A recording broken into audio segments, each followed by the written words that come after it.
Hello. Welcome back to my channel. In this video I will share how to repair a broken Canon ImageRunner 6570 photocopier heating unit handle without having to replace new spare parts.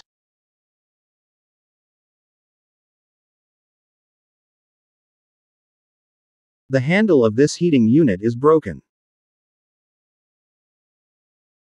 Okay. Just prepare a heated soldering iron and a saw. Then watch the following video to the end. Don't forget to subscribe so this channel can grow even better.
So a simple video from me. I hope it will be useful for those who need it. Thank you for watching this channel. See you in the next video.